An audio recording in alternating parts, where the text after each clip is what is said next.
he has had his most impressive performances on that champion. We'll see whether that continues to be a solid ban here against 4Not, but it does give Carlos his god a lot of different options. Of course, that's something that I definitely credit him for, is a lot of different champions played. But you have to feel like the fall away from the Aurelia and Diana to some of his other picks. Notably, he tried to bring Ryze out in the OPL and really struggled on that champion. He's shown mastery now of Diana and Aurelia, and you feel like you kind of, as an enemy team, wonder, okay, you can play those champions, but what do you have after those two? Yeah, well, that's the thing. I'm not entirely sure. And Avant, they're taking a long time to work out their final ban. Naya is going to lose Lee Sin in this one, and it's not Diana. Not Diana yet. Still a last ban, still some flexibility, and also the first pick. Maybe actually we'll see the Diana take away. As Nidalee, we talked about it, had to hit the ban pool. Yeah, and it's going to be 4Not taking that one away from Kensti, even though he didn't actually have a victorious performance on that. Not going to want to let it through here at all. And Avant Garde will see what they do to round out their ban phase. It might actually be that Diana. I would not be surprised. It is going to leave some power picks available in Avant. I mean, they've got the first pick. They could grab the likes of, you know, Lissandra, even though it didn't necessarily work out for Porky in the last game. He still had some strong showing, some great engages to come through, especially even when they were behind about 8,000 gold. But it's actually the Xerath ban coming through, which I find a little bit curious. And finally, Rumble taken away from Porky. The insta-lock for Morgana, the ultimate flex pick as the last pick. The uber flex pick. Still yet to see it in the jungle, but look, I'm sure it could happen. 4Not. They tease us with the Emerald move. It's probably not going to be the Azir as well on this patch. Naya thinking about a Cogmore here for CNJ. I don't think they're thinking about anything. They're just hovering over some interesting picks, and we'll see what they do decide to lock in at the end. Whether or not it is going to be us sort of getting trolled just a little bit. But look, we'll see what happens, because I don't know whether it's necessarily going to be a Yorick jungle that's going to be locked in for Naya. Although, I mean, he's played interesting things in the past. Look, there's so many games in competitive history, but of course OMG have played that jungle Yorick. I'd love to see it. It's the kind of thing that I'm waiting to see. Maybe on 5.5 with some changes to the jungle itemization. But right now, they're hovering over some more standard picks. Yeah, it's true. And it is going to be Zaldo picking up that Janna for the second time here in the OPL. Bringing that one towards the bottom side. And Naya with a very meta Jarvan pick. Interesting. And that's kind of the question with 4Not, is that if you ban their off-meta champions, you might think they'd move to standard meta, but you never really know. They kind of have a very specific champion pool, which didn't serve them well in the first 8 games, but, you know, the Diana top, the crown jewel of their first victory in the OPL. Yeah, well, we'll see whether that one is going to be what comes through yet again, but I'm not entirely sure, because, of course, you don't necessarily want to pick that and give Porky his run of anything that he wants. As Shelby thinking about a pick for Porky here, as Vi is going to get hovered as well, and having Vi and Morgana sort of screams that there could be a potential Kalista lock-in, but the cannon's going to work, and Porky said, that cannon looked really strong in the last game, I'm going to play it this one. Very similar champions, as you mentioned. The cannon on 5.4 is just so reliable, as you mentioned, the reliable CC now, because of course the slicing maelstrom does apply the electrical mark with the W. The reliability of having the Morgana, of course now it's looking a bit more like a Morgana support, you'd have to think. Could be. But there is still the flexibility to put it in the mid. You can put it sort of anywhere here as well, as Kennen, he can go into that mid lane. Shades of Reginald coming through from quite a long time ago. CNJ thinking about continuing the ball rolling. Of course, his Lucian was brilliant in that last game, and CNJ actually showed us some fantastic Lucian play coming through the OCS, but we shall see whether that is exactly what he's going to... In fact, didn't actually play it in the OCS. It was a tournament that I saw previously. But of course, CNJ been playing for quite some time, and Lucian definitely suited him in the last match. And Moya, oh my goodness, is he going to do it again? He is! Moya going back to the Orianna. And Orianna, much like 4Not, 1 win so far in the OPL. That was actually from Chief Swiffer. Looked very convincing on the champion. You can see the wombo engage between Jarvan and Orianna. A great ball carrier is the Jarvan. But if the OPL has taught us anything, it's that you don't see a lot of victories playing that control mage in the mid. But you do see a lot of victories playing Varus, Missouri. That's exactly what you do. Actually, more notably, has actually received a slight buff. I believe that was in 5.5 though. So it's only going to be the width of the ultimate that has been improved just a little bit from the last time that you saw a Varus. But I'm not entirely sure whether that is going to be the lock-in just yet for Missouri, as Johnny is switching through a few options here for that mid lane, and we'll see what Kensti decides to go with at that stage. Of course, could also still be a support if he wants to return the favor that Sharp managed to pull off in the last game. Just considering a couple of entry choices, even flashing your favorite champion, Mordekaiser out. He's playing with my heart, is Johnny at the moment, but it is going to be the lock-in of Kensti's LeBlanc. And wow! The Varus is happening, ladies and gentlemen.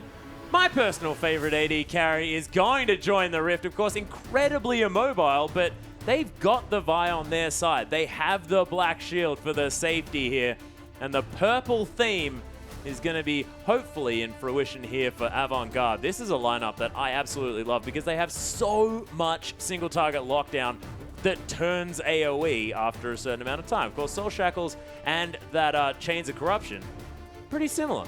But so much death across the map the moment Chelby hits level 6. Set up CC in the top, set up CC in the mid, even CC coming from the bottom from the Morgana. It's going to be a kind of a field day for Chelby choosing lanes to gank.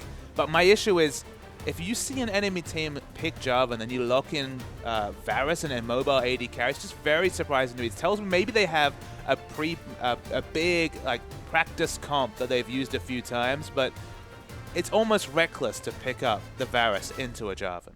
And we're going to have a repeat of last game, ladies and gentlemen, here in the top side. Carlos is going to be taking that Lissandra here for the first time, actually, for him. So his 6th unique champion pick here in the OPL as Hawkeye going to try and do his best perfection impression. Lucian versus Varus is your bot lane matchup. Lucian definitely stepping up in terms of... They're my two favorite AD carries. I'm just so happy. It's a big shout out to you. With the Mordekaiser hover, the Varus Lucian lock-ins. So much all love about you, through. Atlas. Yeah, loving it. It's probably not, okay? It's because they're incredibly good champions. Papa Smithy, if you wouldn't mind. Maybe on 5.5 Varus. Don't know about the 5.4. Yeah, actually, that the cooldown reduction on his Q that starts as he is queuing as opposed to the rest is definitely very strong. But ladies and gentlemen, after these lineups have come through, do you believe in 4Not being able to pick up a 2-0 this time? Make sure you tweet it through with that hashtag 4NWin. Or if you think that Avant Garde is going to be able to take this one with Varus in their lineup of all champions, make sure you tweet through AVWin using that hashtag as well. And throw in a hashtag IamOPL just to be sure. And ladies and gentlemen, this is going to be a huge match, and I just can't wait to see Varus back in competitive play, because if these changes of corruption are actually landing, we might see a whole lot more, because, of course, that was the curse when he first came out. That's the big if, Atlas, of course.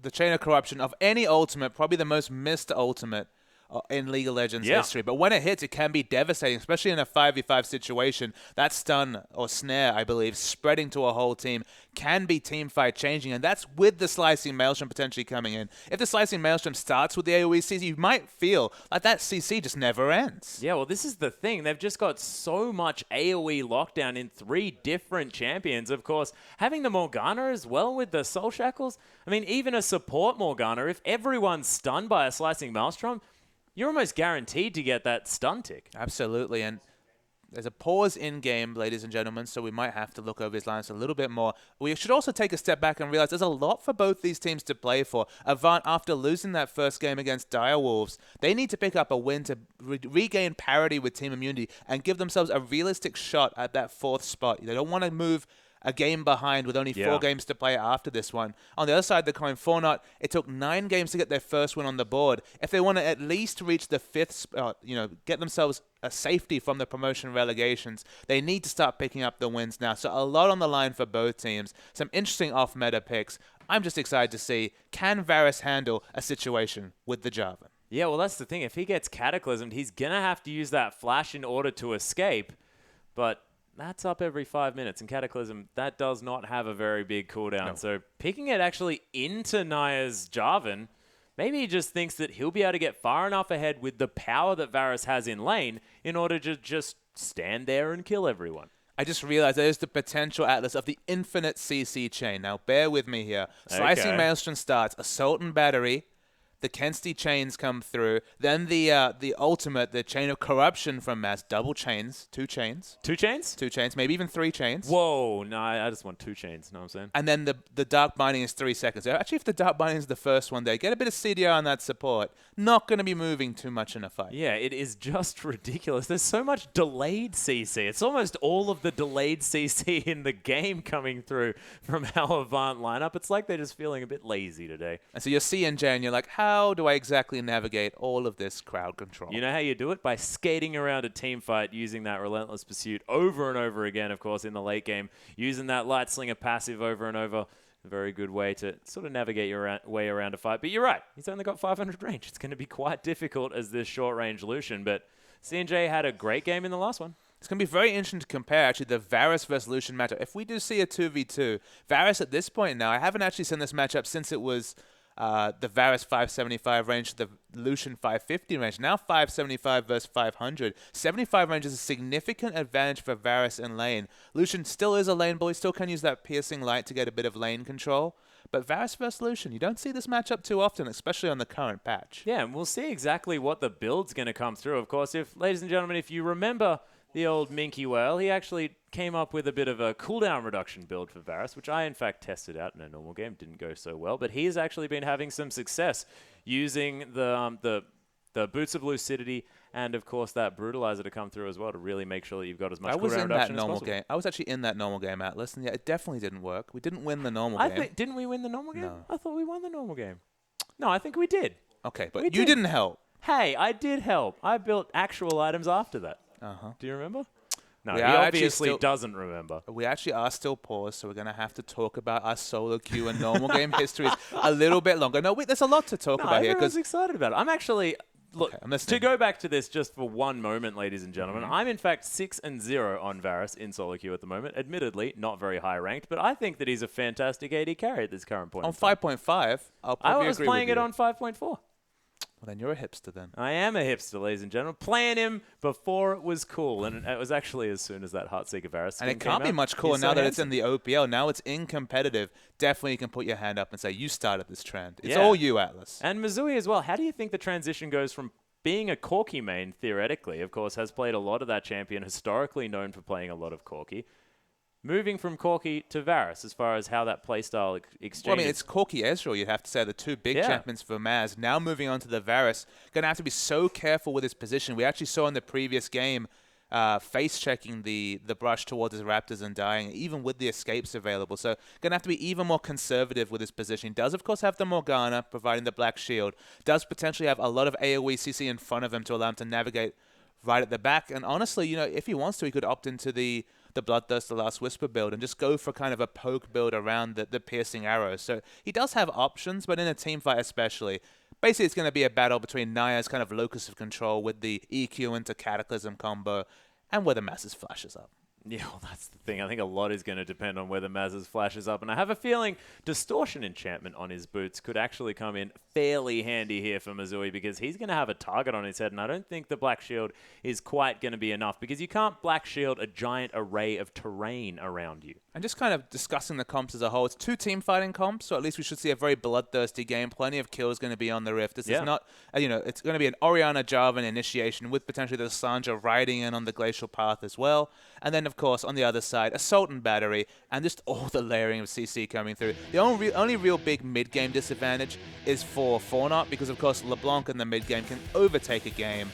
Not to Moya mention, just wants to clear waves. That's exactly right. And we are onto the Rift, ladies and gentlemen, with Avant Garde taking on 4Not for our final game of the night. 4Not actually coming off their first victory in the OPL, saving themselves from guaranteed relegation.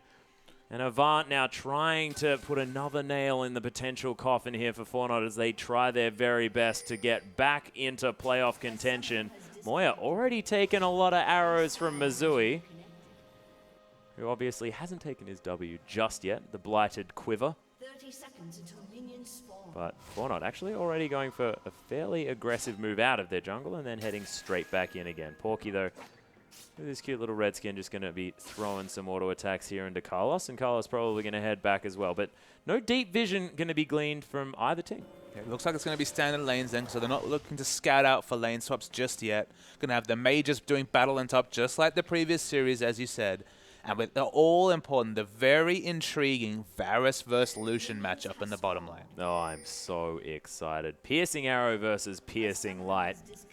And Missouri, we'll see whether he's going to make this Varus look good moving into this one. Absolutely. So just standard starts. Looks like it's going to be a Gromp start coming through from 4Not, and it's going to be the Krug started for Avant. Yeah, and it's going to... The junglers are also coming through here to take down these ones, so no early level is going to be achieved by either of these bottom lanes that are, of course, coming in at exactly the same time, exactly the same experience, and everything is going to be A-OK. Porky and Carlos shooting each other with their various auto attacks, and Carlos trying to get some Q harass down here as well. And we'll see whether Porky can put on the same amount of pressure that Perfection had in the last game. I just noted that Porky actually only has 32 magic resist at level 1. He might be running scaling magic resist runes, but Carlos' god, he has the 42. It's in the bot. Yeah, Zaldo actually getting very, very aggressive, but going incredibly low here as Piercing Light doesn't quite find Missouri. C&J very, very healthy. Zaldo using his health bar very effectively as Naya looking to get some early pressure down here in this bottom side. He hasn't necessarily... Oh, he has been spotted. The pings are out. And Avant going to see the Jarvan coming through. And we'll see how Moya goes on his famed Orianna. This is one of his favorite champions, but just hasn't found the success. 0-3 so far in the OPL, but has definitely had standout performances. But Kensty's LeBlanc is no slouch. I'm expecting Kensty to play very aggressively to try and draw aggro away from the fact that they have a very low pressure early game jungler. Of course, Chelby on the Vi will be looking to farm to level 6, but if LeBlanc can be consistently pushing in Moya at these early levels, just giving a lot more pressure on the map, forcing the jungler to react to his movements with all his escapes, of course, the distortion and the flash available at this point in the game, it might open up space for Chelby to farm up. Yeah, it's true. Missouri actually going to be throwing out some piercing arrows and doing some work onto C&J here as Kensty went down very low there in the mid lane. Naya did come through. Going to have another pause, ladies and gentlemen, which is why we're going to be straight back onto your screen. But so far, Naya been looking for some pressure and actually found some in the mid lane. Absolutely, and as I mentioned, Kensty wants to be overextended just a little bit because, again, he has innate mobility and he's trying to draw a pressure away from his other lanes. It's a Jarvan versus Vi matchup, so Jarvan definitely going to have the advantage in terms of early skirmishing and early pressure.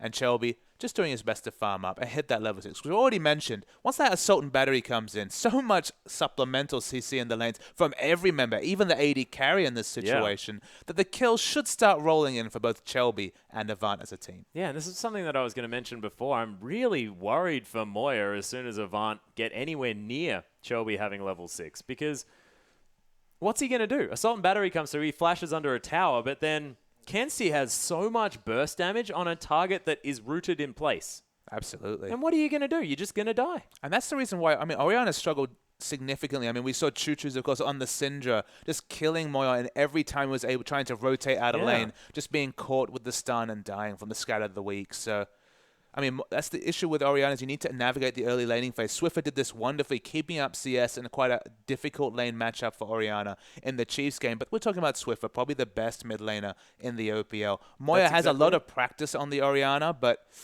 you're going to really need Naya to create some pressure early and allow him to farm up those big items. Because Orianna, it's always the 2-item power play. It's not necessarily the CDI, not necessarily the Athenes, for example, that you have to think he opts in against the LeBlanc. It's the death cap when you get the dual defensive scaling and also the offensive scaling, of course, with the death cap. Yeah, well, that's the thing. And look, I don't know. We'll see whether they can stall this one out, because that's exactly what 4Not are going to have to do this game. They're going to have to weather the mid-game storm that's going to come through from Avant. But then when it comes to late-game team fighting, I mean, 4Not are going to have a lot of lockdown, but it's like lockdown versus lockdown. Everyone's not going to be able to do anything. There's going to be chains of corruption, soul shackles, chains.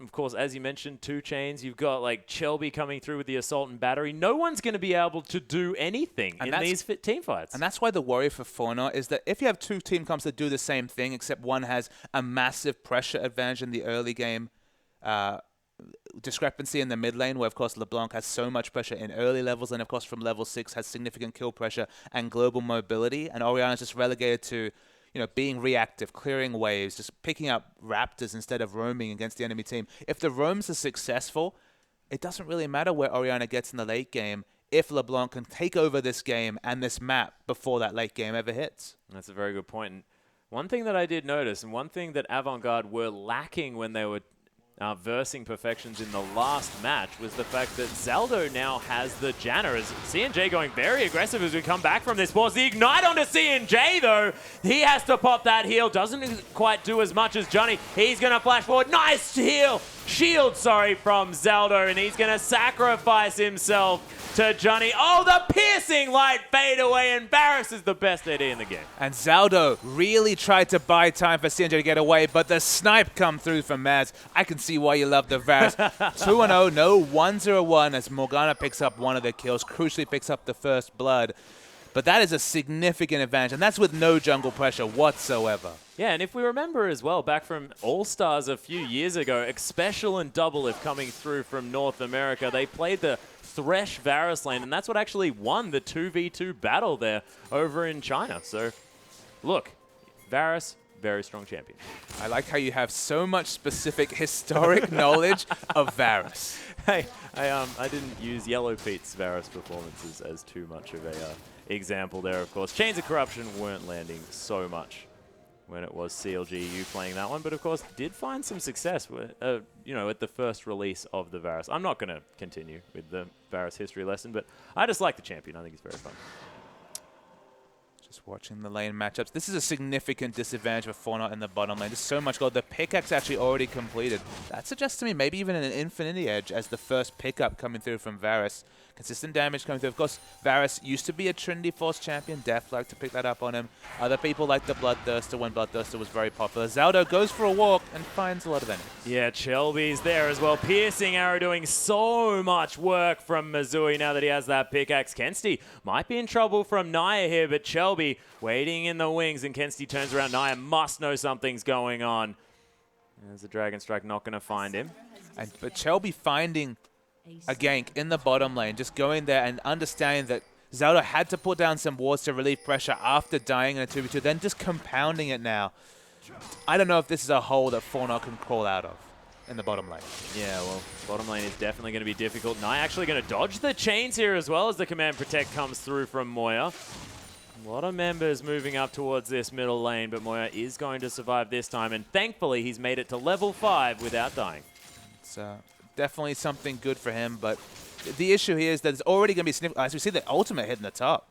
Yeah, ult's going off. Of course, the trade of ultimates coming through, and Carlos actually wasn't the trade because, of course, Porky doesn't actually have his yet. So Carlos making it to level 6 a little bit quicker. This is the last of his mana. That's the point we discussed in the previous game. When it's two of those mages, the moment you hit level 6, because of the low base health, you're going to see those all-ins, and that was the advantage. Whoa. Look at the bursts in mid lane. That is just ridiculous. Both of these mid laners have hit that level 6 mark, but the heal is still available for Moya. But the Ignite's there as well, and Kensti, you can imagine with that Grievous Wounds, probably still has a lot of kill pressure on this Oriana. Oriana actually reacting to the top side, as you say.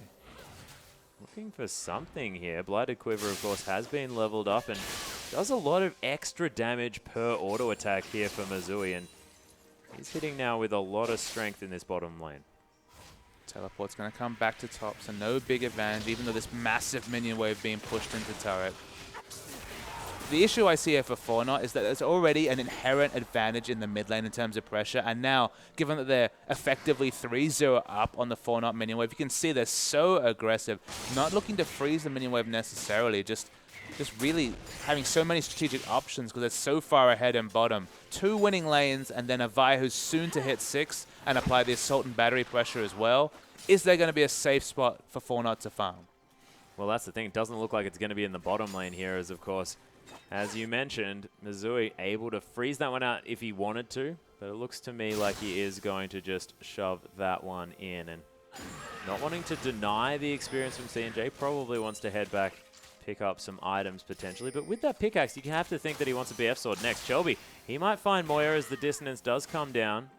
Moya going to be safe for now. Half of his health bar has gone. Piercing Arrow not going to find C&J as level 6 has come down for Missouri. Here's the test. The Chains of Corruption test for Missouri. Is he going to land his first one? He's actually waiting for Assault and Battery to be achieved on Shelby. He's actually less experienced than his AD carry after all the score involvements for Maz in this early game. Gonna ping 6 probably when he's going to be donating the blue buff over as Johnny finally rejoins Varus in the bottom lane.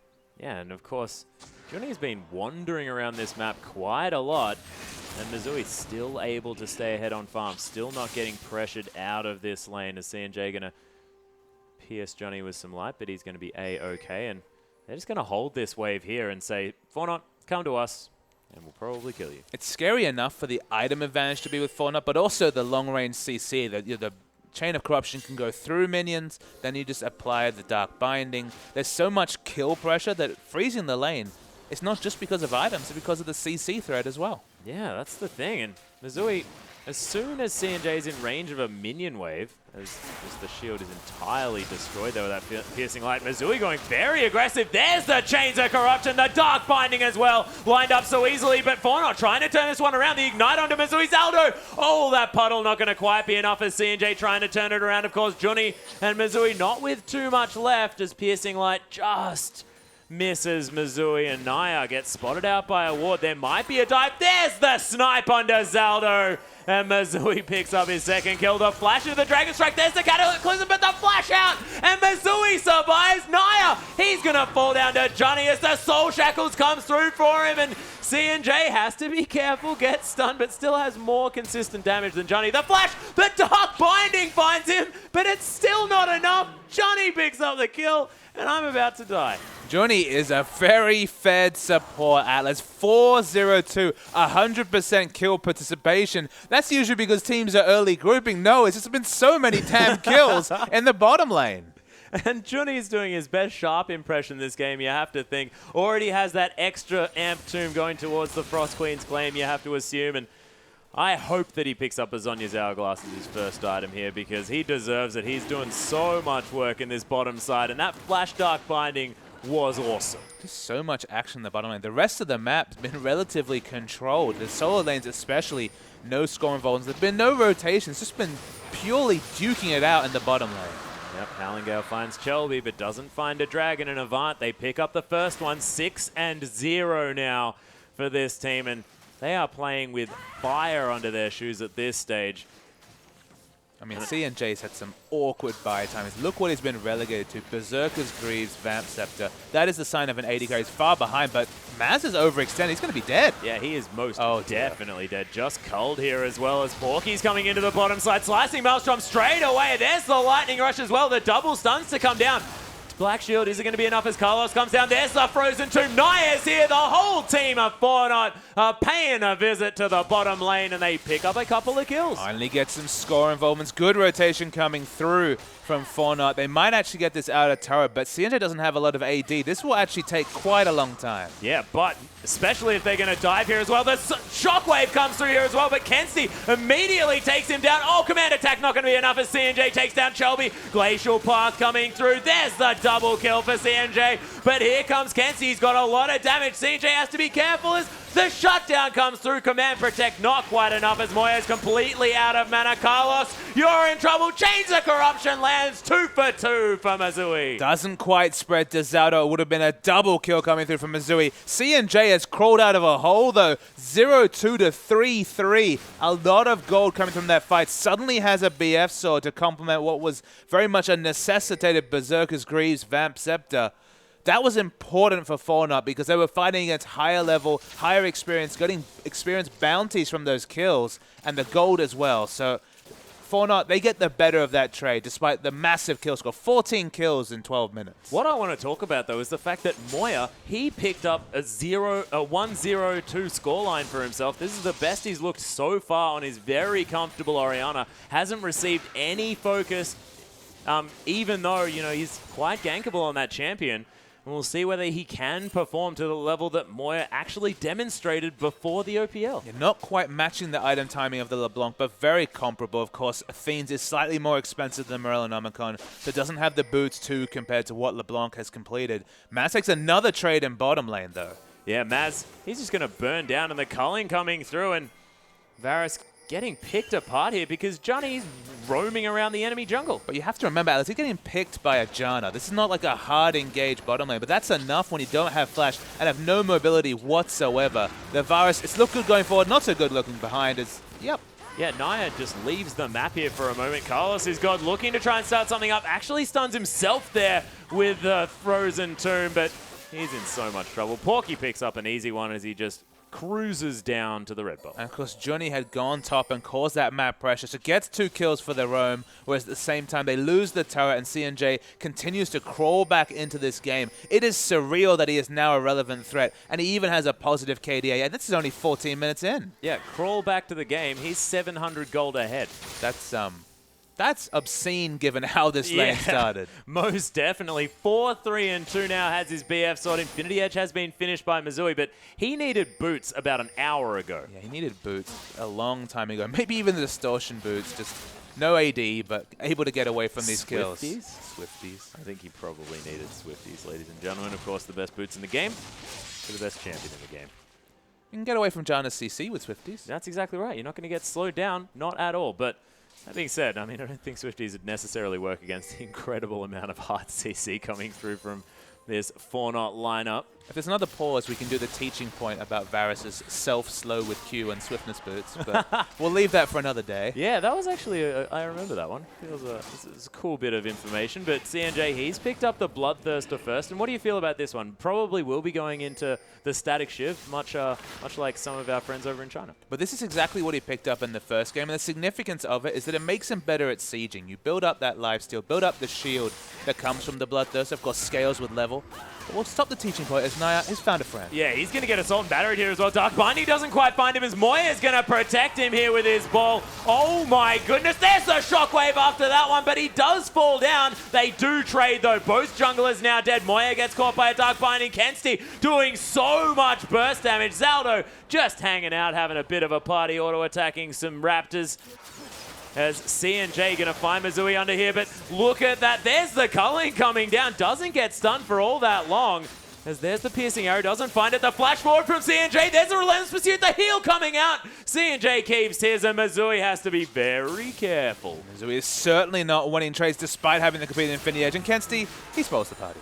Yeah, that was a 1v1, Kensti. Kensti just comes up to these things So without an rude, RSVP. Man. So rude. Eats all the chips. Yeah. 5-1 and 2.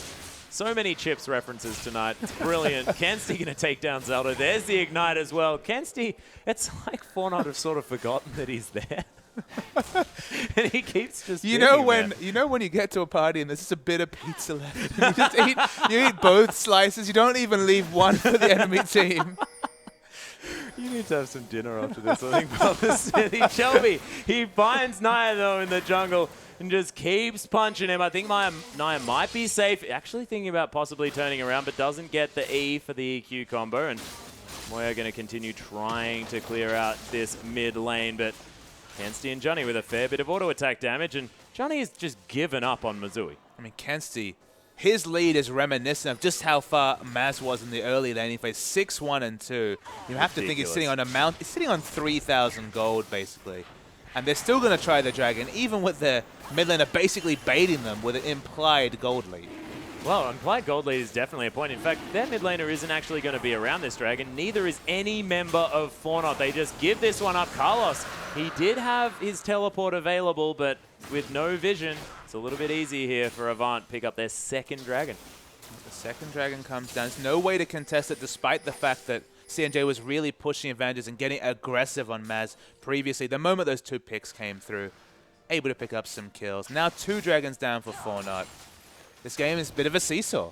Yeah, it's getting a little bit dangerous. Zaldo actually going to get missed here and have a bit of a giggle as Kensti going to come through. We're going to have another pause, ladies and gentlemen, just for a moment, as we're going to sort some things out. But, man, Kensti's just been hilarious this game. Picked up that 6-1 and 2 scoreline like you mentioned. And if this keeps going, 4-Not are going to just be forever without A, their support, or B, anyone else who ever gets low ever. Yeah, people just getting deleted off the map. Actually went back and finished the components of a death cap. So it's not getting any better if you're a 4-Not member when it comes to bursts coming through from the AP. You need to start getting those pink wards, even green wards down to make this LeBlanc a bit more accountable, because all her roams have just been coming up big with the kills. And just a confirmation for the viewers, we can in fact say that Lucian died after all that burst damage. It did happen. Yes, most definitely. That's our CNJ's 5th death, but has picked up 4 kills for himself, has that Bloodthirster, is actually going for what looks like a Trinity Force as his next item, has the Phage component. So that'll be very interesting if that one comes through, and we'll see whether he can actually get the siege damage, because you were talking about Bloodthirster being good for a siege. What about a Sheen proc? Well, it was a siege comp coming through from 4Not, so of course it really suited the Bloodthirster Trinity Force build the last time we saw 4Not. Not a siege comp here. Still going to default to that build. It'll give him a lot of mobility. Maybe the sort of build Varus is looking for, because he certainly needs some mobility, but he's going to give him a lot of mobility and burst damage, but definitely not the consistent damage of the Infinity Edge, which is looking towards a Zeal that's coming out from Maz. Yeah, Maz actually already has the components of a Zeal after that Infinity Edge, but I don't want him to turn that dagger into a Zeal. I think he needs those Berserker's Grease. He needs Boots 2 as quickly as he can, because he's got to get out much faster than he's been able to, and this culling has just been going all over him because CNJ, so much more maneuverability. I agree with you in terms of a 1v1 or a side-pushing situation, but in a 5v5, he has so much CC in front of him. Remember, there's a Cannon ultimate's going to be running, and other engagements, even just the Chain of Corruptions or Morgana's Soul Shackles. That in a fight, he can navigate around the back, use his immense range with Piercing Light to still be damage relevant. But yes, if he's going to go to the bottom lane, try and relieve pressure, try to split push, he's going to struggle without Boots too. Yeah, well, that's the thing. He is actually in the bottom lane right now, actually sieging up a turret. So we'll see whether him and Johnny are going to be able to take that one down. Of course, no turrets taken as of yet here for Avant Garde. There has been one removed from the map for 4Not. So look, 4Not already in the lead as far as those turrets go. We'll see whether they can actually put on some extra pressure this game, because they really want to get more than one victory here today. They want to solidify a comeback here in the OPL, because, I mean, sitting at 0-8 was a horrible feeling. And now that they have a win on the board, you have to think that they're way more hungry than they were. And Moya, 1-0-3 now.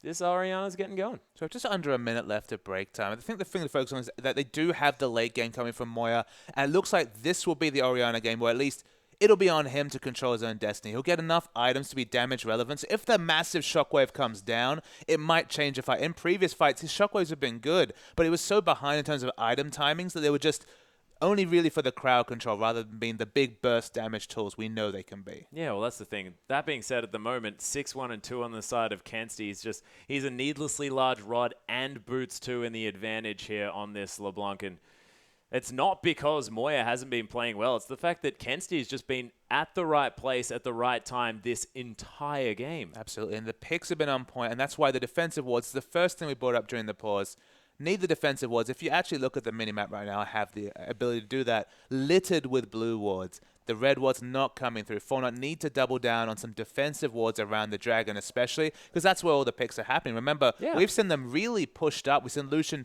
battling Maz under his inner turret without vision.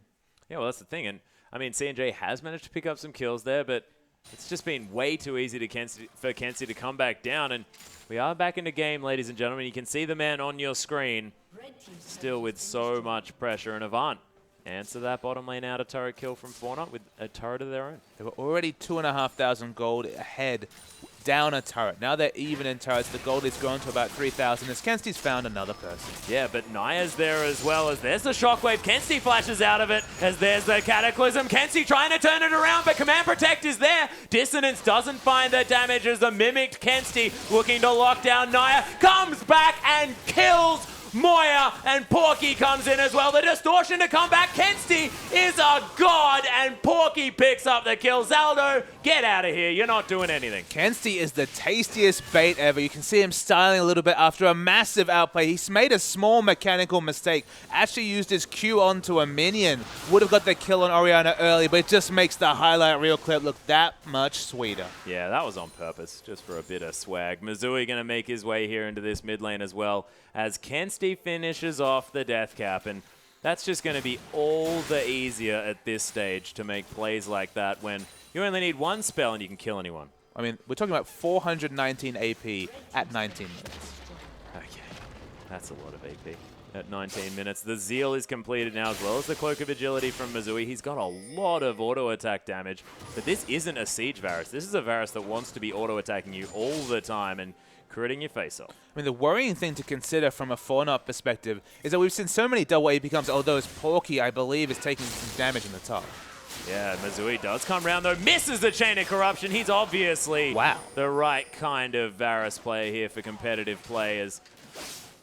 Carlos' God not going to find the Q, but Naya, he's going to fall down. The Blight explosion with the E and the auto attack did about 500 damage onto the Java, ridiculous. Which is a lot of damage. It must have been a critical strike coming through. It doesn't have any armor penetration on his build just yet. Deletion damage coming from so many members of the Avant team. I'm worried about the fact that Porky has an Abyssal Scepter. If we see a Mimic Distortion with this much AP stacked up and the Abyssal Scepter reducing magic resist... Oh my goodness, speaking of which, Moya just gets destroyed. Assault and Battery coming through from Shelby here as well. He gets sped up. Gets his armor shredded here as well as Kenzie lands a chain onto Zaldo. Naya, he's respawned, looking to try and start something up. There was a lot of excess damage being done, and Missouri, he's in the top lane, but Naya can't really find anything. And AV able to get out scot-free after taking down the mid laner, and Mizoui's just relentless in this push here in the top side of the map. There's the ultimate coming through from Porky as Naya just jumps in to get stunned, dies for free. Shelby takes a lot of damage. The stun through onto Carlos as well as Porky. Missouri, just the tip of the piercing arrow, nets himself a kill. Wonderful time to crit, pick up an exit kill. I want to highlight the fact that Johnny actually used the Dark Binding on top of Carlos' God as he was using the Glacial Path to prevent the first engage. Then they found the favorable engage, went back in, got the kills. Everything's coming up Avant, and suddenly out of nowhere, 8,600 gold lead at 21 minutes. Yeah, really beautiful play coming through over the last little while from Avant. They've just managed to get all of the picks that they're looking for, and it's from just incredibly good vision control. You look at all of those pink wards. There's 4 on the map, only 1 member without a pink sitting around somewhere useful. Although that top one, not all that useful now that the couple of outer turrets have been removed from that top side of the map. But you have to say, there's just so much control. Kenzie just steals away a blue buff, easy as you like. It's a pick comp, you know, with the LeBlanc especially, but a pick comp with so much CC and a LeBlanc who's this far ahead to have this much exclusive vision. There is so much of this map that unfortunately at this present moment, 4Not has no business checking, and Dragon is just an objective that's far too far away. Their defensive ward consider of 1 ward at their own blue buff, 1 ward at the entrance to their wolves. They need to get more wards down, unfortunately, and they need pinks as a team, but there's no pinks in the inventory, and unfortunately the vision's not working. Yeah, Chovy actually going to Vault Breaker flash over the wall. That was very, very cute. Zelda going to find an Eye of the Storm for Naya here, though, who's going to turn around. Porky's very, very low. Zelda might be in trouble. Shelby doesn't find the Vault Breaker. C&J is here as well, taking a lot of damage. Johnny comes around. Soul Shackles, so much damage. C&J melts to the power of Avant, and Moya dies 1v1 to Missouri here on the bottom side. I mean, the answering kill comes through for Zaldo, but Carlos, not sure whether that Frozen Tomb's going to be enough because the ace comes through now for Avant. And of course, this whole time, Maz got the 1v1 kill, now getting a lot of damage onto the inner turret. The bases are in tatters. Everything except the base is broken. Maz is able to 1v1 C&J quite happily, and things are certainly coming up Avant. Things are looking fantastic here for Avant, of course. And look, we'll see whether 4Not can try and turn something around, but 26-8 as far as the kills are concerned. 12,000 gold, 23 minutes into the game. It's going to take a miracle for 4Not to make it a 2-0 today. And a third dragon just spawns. Maz might be able to solo it down. Of course, he does have percentage health damage if he uses his abilities in combination with the Blight. He's going to auto-attack it down. He's still an 80 carry. There's Shelby. The extra movement speed. You mentioned the boots too. Now he's got boots too, the Zeal passive, and now, of course, the 5% movement speed. Able to skirt the edges as he finds Naya. Oh, there's the Frost Queen's claim here as well. Naya looking to try and flag and drag his way out, but there's just too much damage on this Avant Garde lineup. 4-2-4 now for Shelby, actually, after he picks up that kill. And this isn't the Trinity Force. Oh, beautiful Howling Gale, but Saldo's still gonna die. I mean, Kenzie has a Void Staff as well. He basically has the triumvirate of AP items he's looking for, and a cheeky amp tome at 23 minutes, now 24 minutes into the game. Yeah, look, he's just, yeah, he's a wizard with his hat and his staff, and he's got a couple of books. He's even grown a beard. Definitely doing it. In record time. No problem at all. which is difficult for a LeBlanc, actually. Takes her a while to grow a beard. As Moya, he's just going to get torn apart. Flashes out of the way. It's a decent shockwave, but it's not going to do any damage as Porky using the zoning slicing Maelstrom at this time. Mizui with so much extra damage here as well. Carlos, he's untargetable for a long time, but just gets pierced by that arrow. Naya looking for an entrance to his own base, but he's going to die. Takes down Shelby in the meantime, but that is still a 1-for-3 trade here for Avant. They're finally going to break the base. I say finally. It's only 24 minutes into the game, but with just how far ahead they've been in the last few minutes, it feels like it's been longer as they're going to take the inhibitor. Zaldo takes so much damage from a piercing arrow, but does live. Yeah, that's level 15 Mizui here as well against a level 11 Zaldo. Avant actually pushing into the base here. CNJ and Moya are alive again as Ardent Blaze not going to find anyone. Piercing like going to tear through CNJ, and Avant going to take some minions on their way out, but not going to finish the game just yet. Death time is still quite short, so not able to finish the game. Would have been over-aggressive to try and take any of the Nexus turrets. So relieve pressure from themselves, but very few places they can safely farm. Yeah, I mean, I guess they are going to have super creeps pushing into the base. There's a teleport coming down, but tapping the mat, and 4Not, they are going to fall to Avant, but Avant looking so strong, and of course they had a Varus. And definitely a day of extremes for 4Not. Of course, the ecstasy at finally getting that first win at the 9th attempt, but just outplayed by an Avant team, galloping their way towards the top. Now, even in the standings with immunity, actually in our next match day, Atlas, we will see that big matchup, which may decide the top 4. Yeah, tying it through here this week, getting to that 5-5. But ladies and gentlemen, we've got a replay, and let's just see how dominant Avant were that game. This is still very early, so it's 3-0 is the kill score at the moment. Oh, it's the snipe. Oh, I'm so excited. All right, so let's roll the tape. Atlas, at least, will really look forward to this kill. Starts with a beautiful snipe.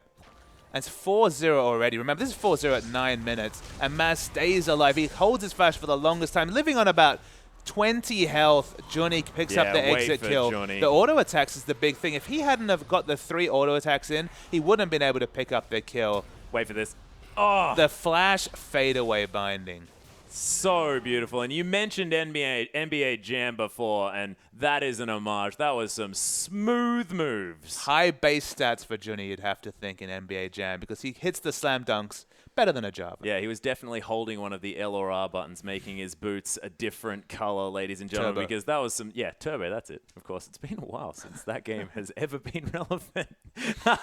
Loving the references, though. But ladies and gentlemen, let's have a look at the results